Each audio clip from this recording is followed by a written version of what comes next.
आपण ज्यांच्या आतुरतेने वाट बघत होता, मी सन्माननीय राजसाहेबांना विनंती करतो, आपण शिवप्रतिमेस पुष्पहार अर्पण करावा. प्रौढ प्रताप पुरंदर क्षत्रिय कुलवंत शिवसेनाधीश्वर बहुजनांचे राजे जाणता राजा राजकारक पुरंदर छत्रपती शिवाजी महाराज की जय. भवानी जय शिवाजी. आणि म्हणून मी साहेब तुम्हाला विनंती करतो, तुमच्या आणि तुमच्या भक्तांच्या मध्ये मी जास्त वेळ थांबत नाही.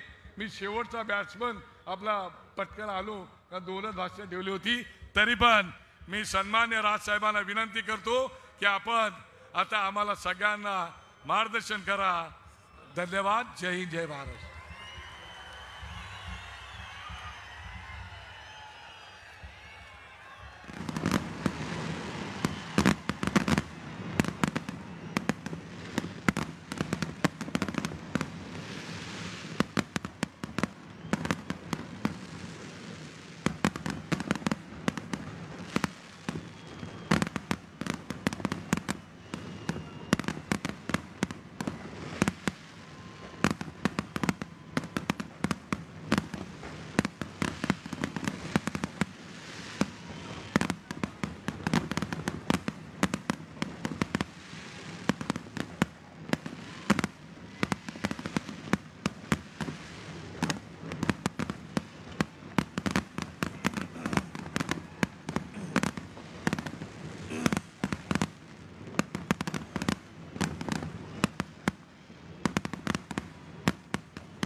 जमलेल्या माझ्या तमाम हिंदू बांधवांनो, भगिनींनो आणि मातांनो,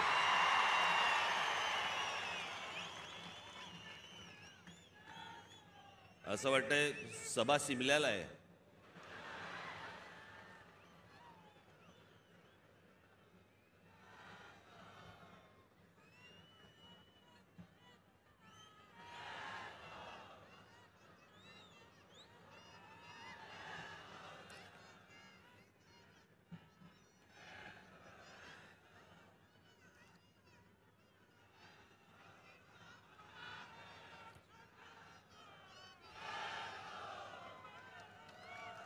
काय बोलणार?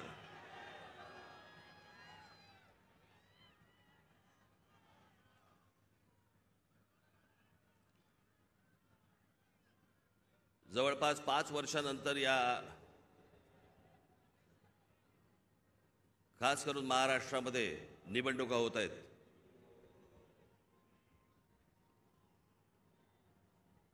महानगरपालिकेच्या निवडणुका आत्ता होतील असं म्हणता अजूनही होत नाहीयेत.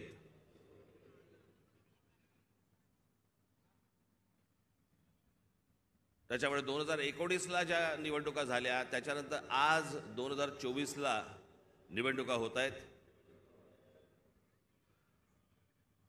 आणि सगळे आचारसंहितावाले सगळे जागे झालेत.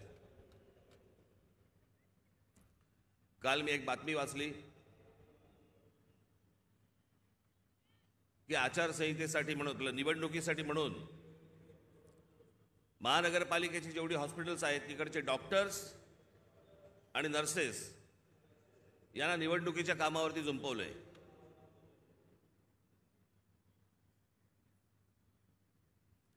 डॉक्टर काय मतदाराच्या नाडी मोजणार काय? की नर्सेस काय मतदारांचे डायपर बदलणार? ज्याच्यासाठी म्हणून त्यांची नेमणूक केलेली आहे, ज्या रुग्णांसाठी म्हणून नेमणूक केलेली आहे, तिथे ते नसावेत का? आणि निवडणुका होणार आहेत ही गोष्ट जर समजा निवडणूक आयोगाला माहिती असते ना प्रत्येक वेळेला,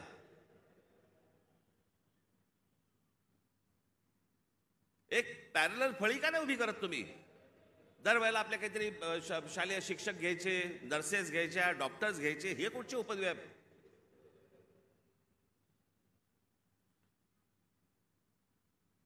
मी आपल्याला आत्ताच सांगतोय, ज्या डॉक्टरांवरती आणि ज्या नर्सेसवरती ही निवडणुकीची जबाबदारी टाकलेली असेल तिथे त्यांनी जाऊ नये, आणि ज्या रुग्णांची सेवा करण्यासाठी म्हणून तुम्ही आयुष्य घालवताय त्या हॉस्पिटलमध्ये परत तुम्ही जा, तिथे काम करा. तुम्हाला नोकरीवरनं कोण काढतं मी बघतो.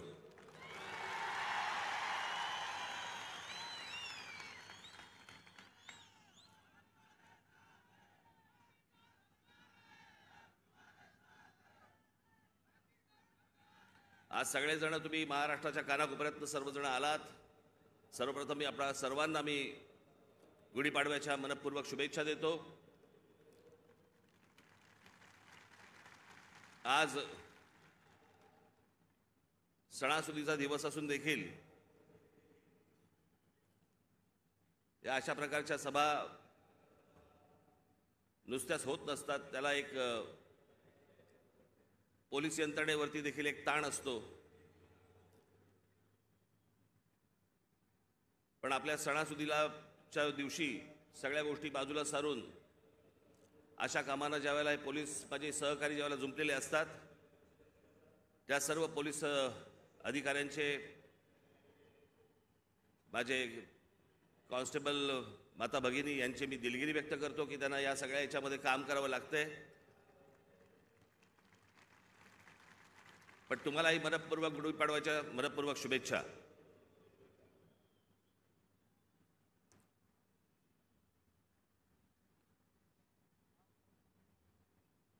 जसे तुम्ही ऐकत होतात तसा मीही ऐकत होतो. जसे तुम्ही वाचत होतात तसा मीही वाचत होतो. त्या अमित शहांच्या भेटीनंतर जे काही चक्र सुरू झाली, बरं हे आमचे बांधव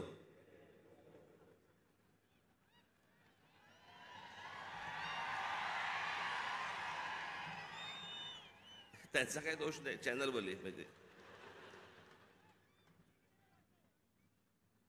रोजची चॅनल्स, त्याला मी एक नाव ठेवलंय, आज मला असे वाटते. लोकांना विचारायला कशाला पाहिजे? राजकारणाला विचारायला कशाला पाहिजे? दे ठोकून आपली बातमी. वाटेल त्या बातम्या चालू होत्या, वाटेल त्या बातम्या. मी आपला एन्जॉय करत होतो. तुम्हाला काय बोलायचं ते बोला, मला जेव्हा बोलायचं तेव्हा मी बोलीन. त्या अमित शहांना भेटायला गेलो दिल्लीला.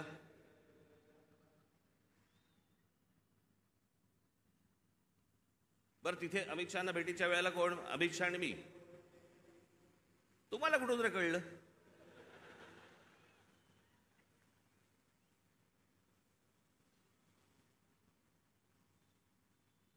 मी तिकडे दिल्लीला पोहोचलो काय, राज ठाकरेंना 12 तास थांबायची वेळ आली. अरे गधड्या, दुसऱ्या दिवशीची भेट होती. 12 तास थांबायची कुठून आली? आदल्या दिवशी पोहोचलो तिथं रात्री. त्यात थांबायचा काय विषय आला? पण हे थांबत नाहीत. मला असे वाटते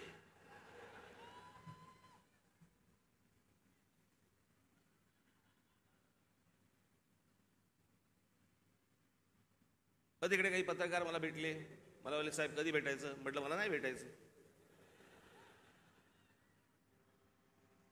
माझ्याकडे आता सांगण्यासारखं काही नसेल, मी काय सांगू? मला सांगा, काय बोलू तू? म्हणून मी नाही म्हटलं. मी भेट झाली, तिकडनं विमानतळावरती आलो. इथून जाताना पण वो देखो जा रहे हैं.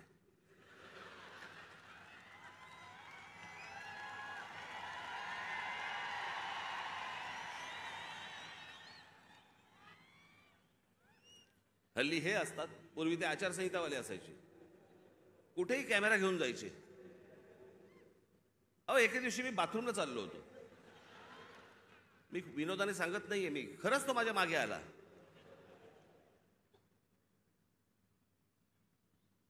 म्हटलं पुढे काय करायचं ठरवलंयस?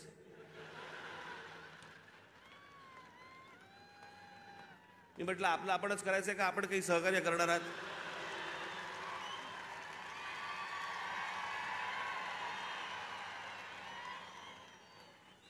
कुठे जरा मोकळीक म्हणून नाही. मी इथे माझ्या इकडे घराच्या बाहेर पत्रकार बिचारे ते बसलेले असतात, त्यांना काही मी म्हटलं अरे एखादी गोष्ट ठरली, समजा निवडणुकीच्या संदर्भात ठरली, तर मी येऊन सांगीन ना की लपून लपून निवडणुका लढीन, कोणाला सांगू नको, मतदारांना कळवू नको मी निवडणूक लढवतोय.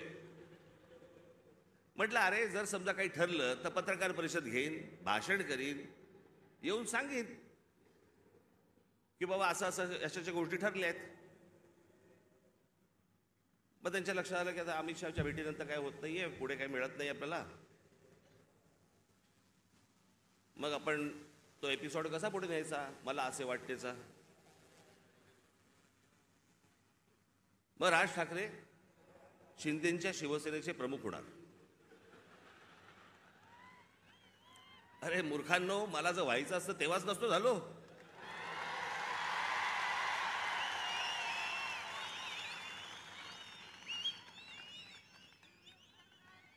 या माझ्या घरी इथे जवळपास 32 आमदार, 6-7 खासदार, आपण एकत्र बाहेर पडू आणि काय मग नंतर माझा महाराष्ट्र दौरा सुरू झाला. तोपर्यंत इकडे सगळे काहीतरी बांधणी सुरू होती. मी आता काही नावं नाही घेत कोणाची. आणि ह्यांना वाटलं मी काँग्रेस मध्ये ज्याला सत्ता होती त्यांची जॉईन होणार बाकीच्यांसारखा.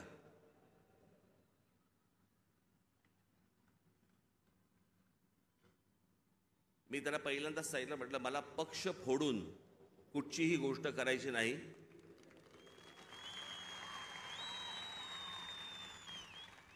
आत्ता म्हटलं माझ्या मनात विचार नाहीये, पण जर उद्या जर समजा मी काही केलं, पाऊल उचललं, तर स्वतःचा राजकीय पक्ष काढीन, पण कोणाच्या हाताखाली काम करणार नाही. ही गोष्ट मी माझ्या मनाशी मी खुणगाटच बांधलेली होती. सन्माननीय माननीय बाळासाहेब ठाकरे यांच्याशिवाय मी कोणाच्याही हाताखाली काम करणार नाही. तरी त्यातल्या त्या एकाला संधी दिली होती, समजलंच नाही.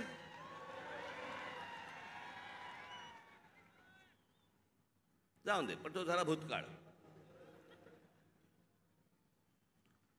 त्याच्यामुळे असल्या कोणत्याही गोष्टींवरती तुम्ही विश्वास ठेवू नका. मी कोणत्याही शिवसेनेचा प्रमुख, अध्यक्ष काही होणार नाही. मी जे अपत्य जन्माला घातलेलं आहे, महाराष्ट्र नवनिर्माण सेना, याचाच मी फक्त अध्यक्ष राहणार.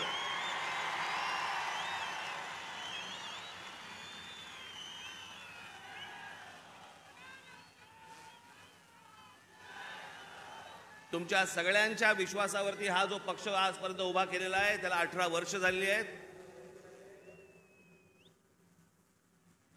ही असली गोष्ट माझ्या मनाला शिवत देखील नाही.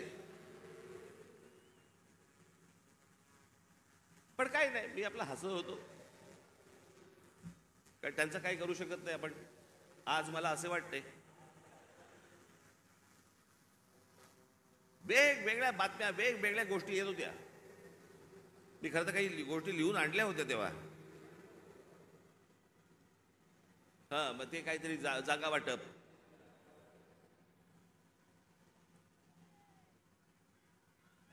जागा वाटपाबद्दल चर्चा झाली. पण मी तुम्हाला खरं सांगू ना, मी शेवटचा जागा वाटपाच्या चर्चेला जो बसलो होतो 1995 साली, त्याच्यानंतर मी आजपर्यंत जागा वाटपाच्या चर्चेला मी कधी बसलो नाही. त्याच्यामुळे माझं टेम्परामेंटच नाही. 2 तू घे, 4 मला दे, मग ही नको, ती तू घे, तू ही घे, मग मला इथे सरकव, मग ह्याला इथे. मला ते जमत नाही, माझ्याकडनं होणार नाही, माझ्याकडनं जमणार नाही.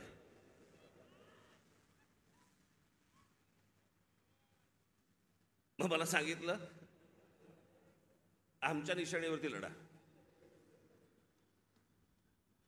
हे रेल्वे इंजिन आहे ना, हे तुमच्या कष्टाने कमवलेलं चिन्ह आहे.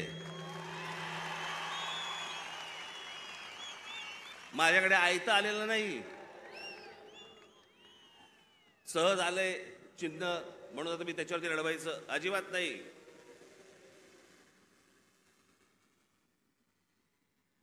चिन्हावरती कॉम्प्रोमाइज होणार नाही.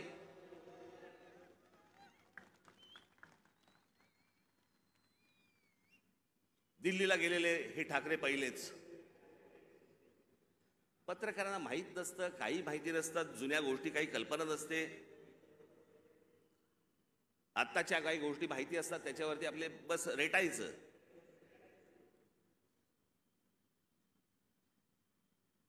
एकोणीसशे साली मी तुम्हाला मुद्दामून सांगतो, 1980 साली माननीय बाळासाहेब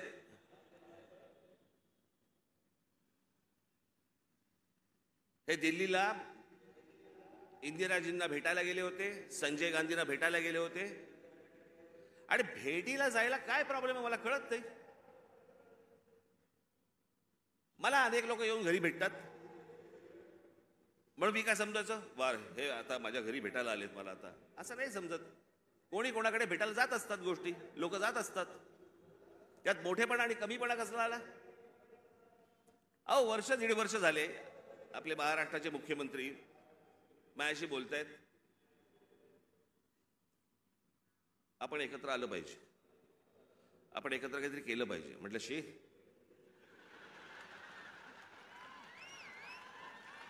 म्हटलं काय केलं पाहिजे?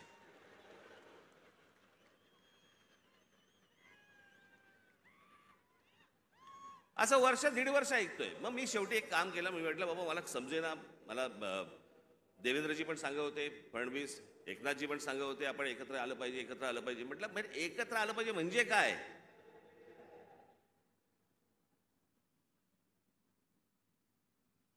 आणि मग त्याच्यात हे सगळे विषय निघाले. मग मी अमित शहांना फोन केला, म्हटलं मला जरा भेटायचं तुम्हाला, हे काय मला चाललंय मला समजत नाहीये, एकदा आपल्याशी बोलून मला काय नक्की ह्यांचं म्हणणं आहे ते मला एकदा कळलं पाहिजे. मग आमचं बोलणं झालं तिकडे, मग इथे आल्यावरती आमच्या तिघांचं बोलणं झालं. मग ते सगळं निशाणीवरती प्रकरण आलं.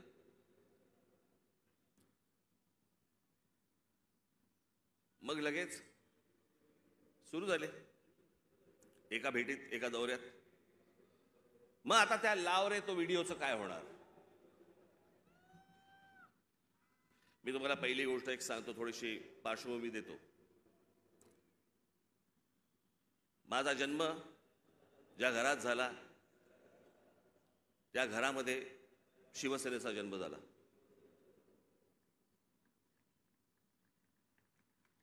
मी पहिल्यापासून जे पाहत आलो ती माननीय बाळासाहेबांची शिवसेना पाहत आलो. लहान असल्यापासून त्यांच्याबरोबर हिंडलो, फिरलो, अनेक ठिकाणी गेलो, अनेक सभांना गेलो, चॅलेंज सभांना गेलो. त्याच्यामुळे माझ्या आयुष्यातला एकमेव तेव्हाचा पक्ष होता तो म्हणजे शिवसेना. 1984 साली थोडा काही काळासाठी असेल, पण 1988-89च्या आसपास प्रामुख्याने भारतीय जनता पक्ष आणि शिवसेनेची युती झाली. आणि ती युती झाल्यानंतर शिवसेनेबरोबर जर सर्वाधिक माझे संबंध कोणाबरोबर आले असतील तर ते भारतीय जनता पक्षाबरोबर आले. आमच्या गोपीनाथराव मुंडेंबरोबर आले, प्रमोद महाजनांबरोबर आले, आमच्या नितीन गडकरीजींबरोबर आले.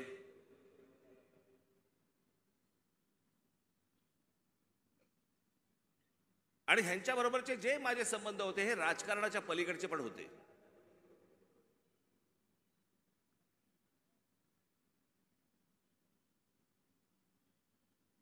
माझा संबंध कधी काँग्रेस, राष्ट्रवादीत खूप नंतर, पण काँग्रेसवाल्यांशी माझा तसा संबंध कधी आला नाही.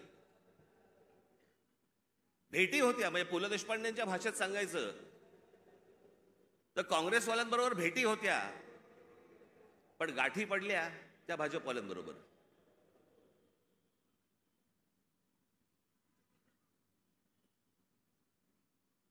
त्याच्यामुळे अनेक वेळेला त्यांच्याबरोबर माझे अगदी चांगले संबंध तेव्हापासून प्रस्थापित झाले. मग आमचे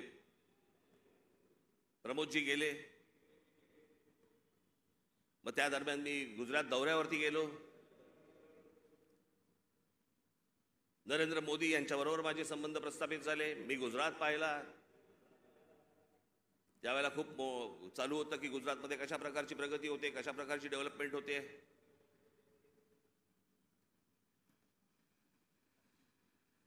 आणि ती सगळी प्रगती, सगळी ती डेव्हलपमेंट मी पाहत होतो. मला माहिती होतं. मी त्याच्यानंतर मी जेव्हा मी महाराष्ट्रामध्ये जेव्हा आलो, मला पत्रकारांनी प्रश्न विचारले, कसं वाटलं गुजरात? म्हटलं गुजरात डेव्हलप होतंय, पण महाराष्ट्र खूप पुढे आहे.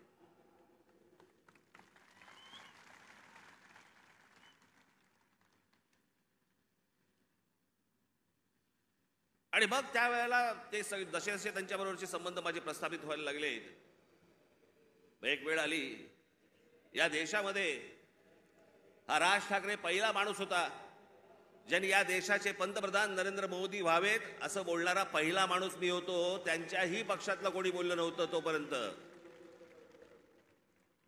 मला असं तेव्हा वाटलं की बाबा आपला एक स्वतःचा विचार असतो, त्याच्यात माणसं बोलत असतात, माणसं काही गोष्टी सांगत असतात, माणसं स्वप्न दाखवत असतात. स्वप्न सत्यामध्ये उतरावीत अशी प्रत्येकाची अपेक्षा असते, आशा असते. आणि मग ज्या वेळेला 2014ची निवडणूक झाली, 2014च्या निवडणुकीच्या अगोदर मी काही अनेक भाषणं त्यांची ऐकत होतो. आणि 2014ची निवडणूक झाल्यानंतर मला असं वाटलं, अरे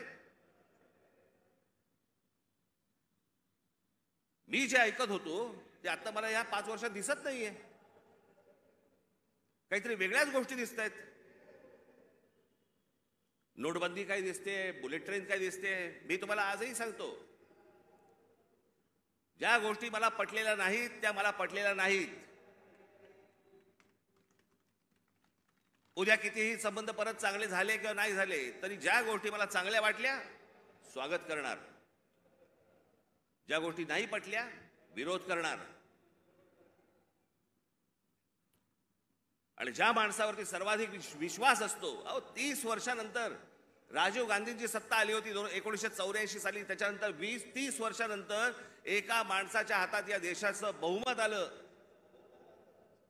मी विचार करतो या देशाचं काय काय गोष्टी होऊ शकतात, काय काय गोष्टी घडू शकतात.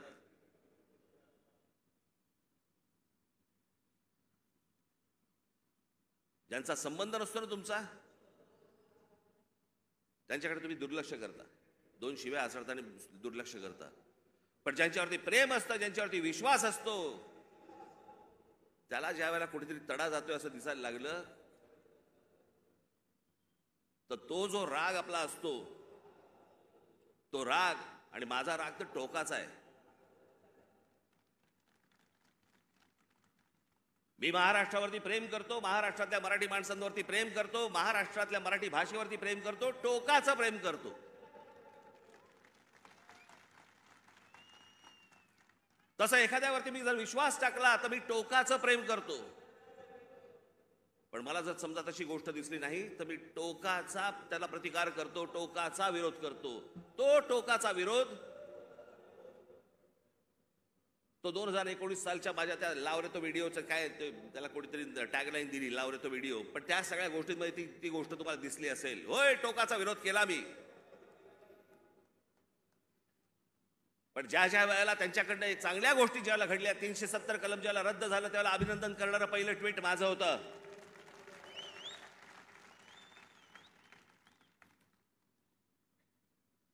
गेल्या 5 वर्षामध्ये ज्या गोष्टी चांगल्या गोष्टी घडलेल्या आहेत त्याचं अभिनंदन केलंय, स्वागत केलेलं आहे.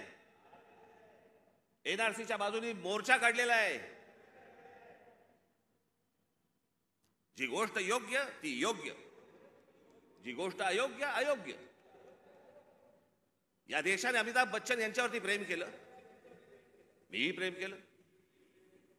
पण ज्या वेळेला एक माणूस, ज्या वेळेला मला असं वाटायला लागलं की अरे एका प्रांताचा विचार करतोय,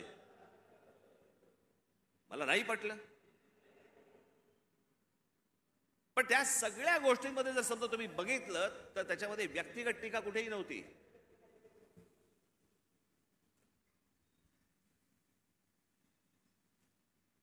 आज उद्धव ठाकरे आणि संजय राऊत ज्या प्रकारची टीका आज नरेंद्र मोदी आणि भारतीय जनता पक्षावरती करतायत, तशी माझी टीका नव्हती. मला काही नको होतं. मला मुख्यमंत्री पद मिळालं नाही म्हणून मी विरोध नाही केला. मला भूमिका पटली नाही म्हणून मी विरोध केला.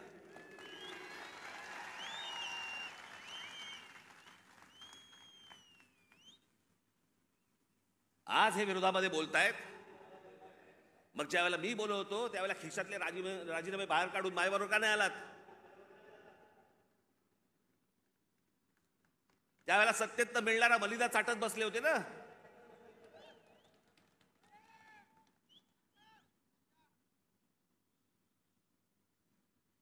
आज ह्यांना या गोष्टी सुचतायत.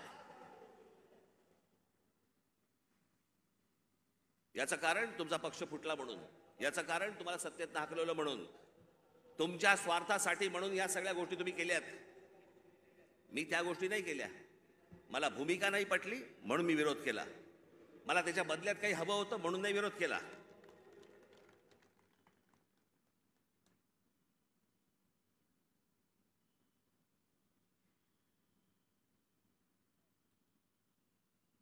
मी आज काही तुमच्यासमोर फार लंब चौडं काहीतरी बोलायला आलो नाहीये. तुमच्या ज्या काय अपेक्षा आहेत, तुम्हाला काय हवंय ते सांगण्यासाठी आणि मांडण्यासाठी म्हणून मी तुमच्या समोर आलोय आज.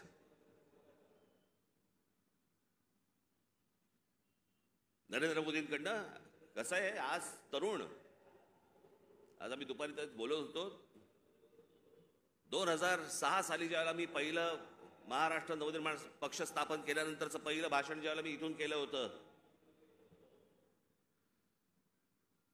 त्यावेळेला मी असं म्हटलं होतं, ज्याच्यावरती अनेक लोकांनी चेष्टा केली.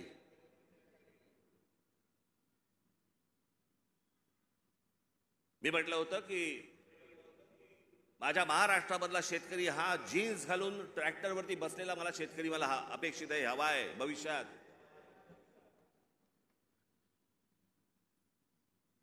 दोन 2006 पासून ते युग सुरू झालं होतं.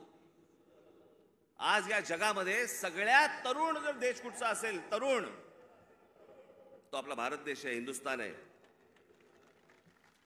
सर्वाधिक तरुण ना अमेरिका आहे, ना जपान आहे, ना अजून कुठचा देश आहे. आज फक्त भारत तरुण आहे.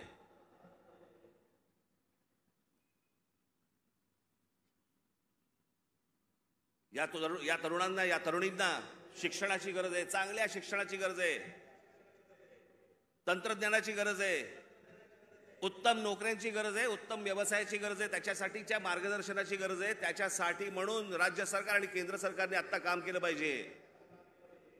आम्ही तेच बोलतो. आता जवळपास 18 वर्षातली निघून गेली, उरली फक्त 10 वर्ष. 10 वर्षानंतर हा देश पुन्हा वयस्कर व्हायला लागणार. तरुणांची संख्या कमी होणं माझी नरेंद्र मोदी यांच्याकडनं आज अपेक्षा आहे की बाकी सगळं सोडा, या तरुणांकडे, या भारतातल्या तरुणांकडे पहिल्यांदा लक्ष द्या.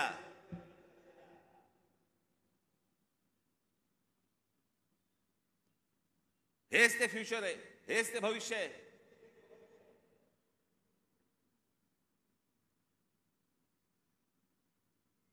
दुपारी बोलताना आमचा तोच विषय तोच होता की बाबा हे बघ, हा काळ कधी होता. प्रत्येक देशाचा एक काळ येतो.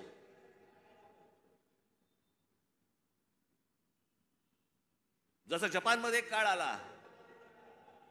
जपानमध्ये ज्यावेळेला काळ आला त्यावेळेला तिकडे त्या अनेक कंपन्या उभ्या राहिल्या, सोनी पासून, होंडा पासून, काय काय अनेक गोष्टी सगळ्या उभ्या राहिल्या.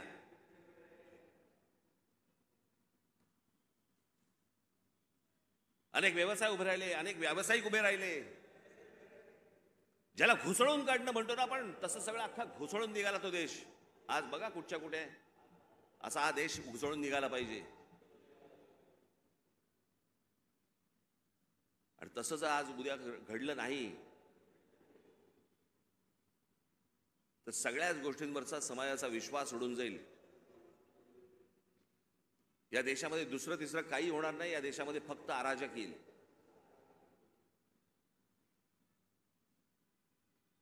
जर नोकऱ्या उपलब्ध झाल्या नाहीत, जर व्यवसाय उपलब्ध झाले नाहीत, लोकसभेमध्ये सांगितलं गेलं की या देशामधले, लोकसभेमध्ये सांगितलं गेलं की या देशामध्ये जवळपास 6 लाख उद्योगपती, व्यापारी हे हा देश सोडून गेले. 6 लाखाचा अर्थ काय होतो? हा तर अधिकृत आकडा आला आपल्याकडे, पण हे यापुढे होता कामा नये. या देशातल्या तरुणांकडे पाहणं गरजेचं आहे. महाराष्ट्र ज्या प्रकारचा कर भरतो केंद्राला, त्याच्या मोबदल्यात महाराष्ट्राला मोठा वाटा हा महाराष्ट्राला आला पाहिजे. याच्यासाठी म्हणून आज नरेंद्र मोदींकडनं माझी अपेक्षा आहे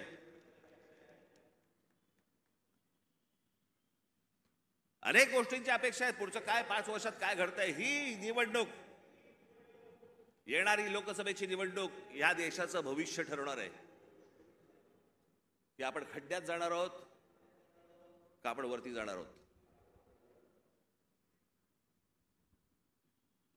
उद्या अनेक निवडणुका येतील, पुढे विधानसभेच्या निवडणुका येतील.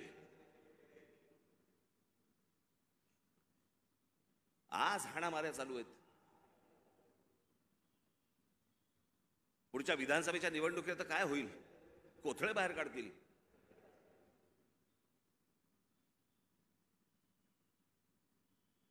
याचं कारण मी मागच्या वेळेला तुम्हाला आठवतं, मी बोललो होतो तुम्हाला इथेच गेल्या वर्षीच्या सभेमध्ये, का त्याच्या गेल्या वर्षी सभेमध्ये तर आठवत नाही.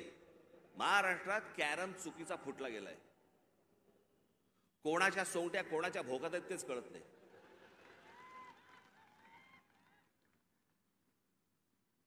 माणूस राजकारणातला आला की विचारावर वाटतं लागतं कोणत्या पक्षात.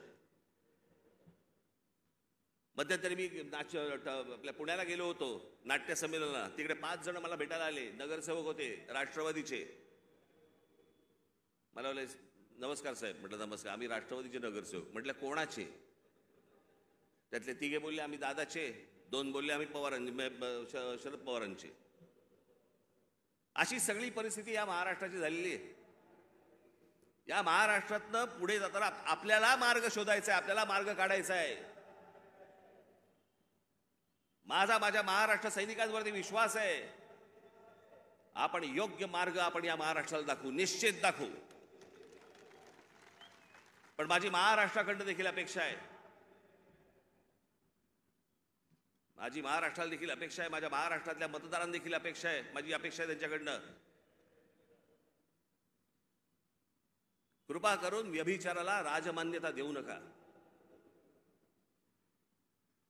ज्या प्रकारचं राजकारण या महाराष्ट्रामध्ये सुरू आहे, याला राजमान्यता जर समजा पुढे मिळत गेली, पुढचे दिवस भीषण आहेत.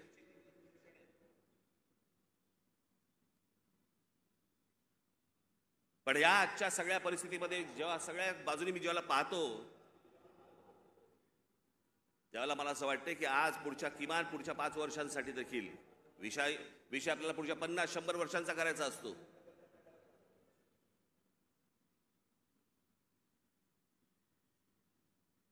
पण इथे ज्यावेळेला मी बसलो होतो, ज्यावेळेला देवेंद्र फडणवीस आणि मुख्यमंत्र्यांबरोबर, त्याच्यानंतर माझं आणि देवेंद्र फडणवीसांचं बोलणं झालं आणि मी म्हटलं की मला नको ते, म्हटलं तर मला त्या वाटाघाटी मला पाडू नका याच्यामध्ये.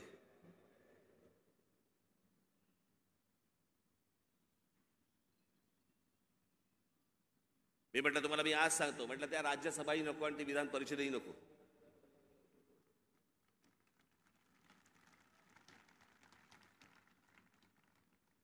पण या देशाला चांगल्या खंबीर नेतृत्वाची गरज आहे, ज्याच्याकडनं माझ्या अपेक्षा आहेत त्याही पूर्ण झाल्या नाही तर राज ठाकरेंचं तोंड आहेच. पण या पुढच्या काही भवितव्यासाठी म्हणून खंबीर नेतृत्वाची गरज असताना, म्हणून मी त्यांना सांगितलं मला काही अपेक्षा नाही आहेत. महाराष्ट्र नवनिर्माण सेना, भारतीय जनता पक्ष, शिवसेना आणि एनसीपी, परंतु फक्त नरेंद्र मोदींसाठी बिनशर्त पाठिंबा देत आहे, हे मी आज आपल्या समोर सगळ्यांसमोर जाहीर करतो. आणि माझ्या गावागावातल्या सगळ्या महाराष्ट्रामधून आलेल्या माझ्या सर्व महाराष्ट्र सैनिकांना मला फक्त एकच सांगायचं आहे, विधानसभेच्या तयारीला लागा, जोरात विधानसभेच्या तयारीला लागा. पुढच्या गोष्टी पुढे आपण कसलाही विचार न करता आत्ता बांधणीचा विचार केला पाहिजे आपण. आणि त्याच्यासाठी म्हणून मी तुम्हाला महाराष्ट्रभर सगळ्या ठिकाणी भेटण्यासाठी लवकरच आपल्यासमोर येत आहे. आज जे काही मला मांडायचं होतं हे आपल्यासमोर आज मांडलेलं आहे. उद्या अजून जर समजा समोरच्यांची पकपक झाली तर अजून माझी दारं खिडक्या उघड्या करायला तोंडाच्या मी मोकळा आहे. आपण निश्चिंत राहा, जिथून आलेला आहात तिथून व्यवस्थित जा. जाताना आपण व्यवस्थित गाडीने ज्या आलेला आहात गाड्या नीट सांभाळून चालवा. घरचे लोक आपली वाट पाहत असतील.